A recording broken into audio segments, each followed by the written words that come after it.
Hello everybody, it's Dan from eMedia Chicago bringing you another Pixlr tutorial.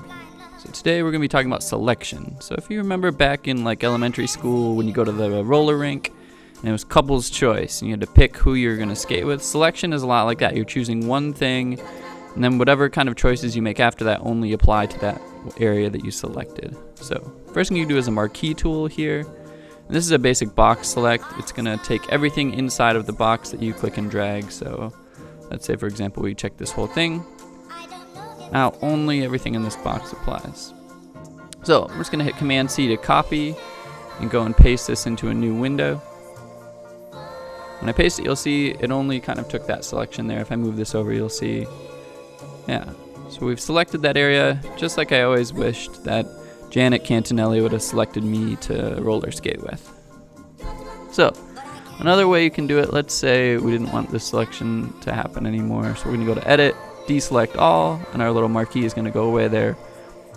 One thing you can do is to use the lasso tool here to only select a specific part that you create. So let's say we just wanted this student here by the flag. I'm going to draw a little circle around him.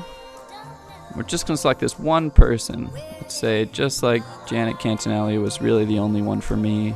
I chose her. She didn't necessarily choose me, but you know, that's okay. We've all gotten over it. So Command-C again to copy here and go back to our other window. Now if I Command-V to paste this, you know, this picture is looking a little more patriotic. You know, let's say we wanted this flyer to be about America.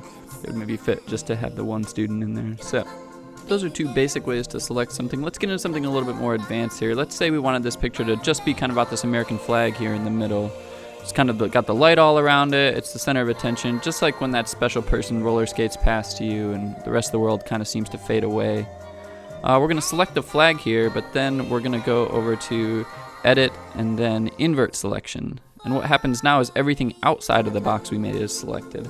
So the whole picture outside of the flag, you'll notice at the very top here, there's like this little dotted line. That means you can kind of tell that everything else is selected. So now if we were to go and change something, let's say take the color out of the picture with saturation here, if we slide that all the way down, you'll notice that everything changes but the flag. So you get a kind of cool effect that way. If you look closely though, you can kind of tell up at the top of the flag there that the color, it kind of ends and starts harshly. That's because our selection was a very harsh line, right? So it can look a little funny. But there's a way to fix that. So we're going to go back to our selection here, but now we're going to select feathering. Keep in mind, if you're going to use the feathering function, you have to do it before you make your selection. So I'm going to turn this up to about 60 here and go back in and select my loop. But this time when I do that, what feathering does is it makes it so instead of only accepting what's inside of the loop I make, it starts to blur the edge lightly and accept pixels on either side. And what it'll do is make the effect a little bit more gradual. So we're going to invert selection again, hue and saturation. When we drop this out, you'll see that it looks a little bit more slowly blended. So that about does it for selection. I'm going to finish this video by doing what you'll probably use this tool most often to do, which is just put cat heads on everybody. So, thanks for watching, and I'll see you next time.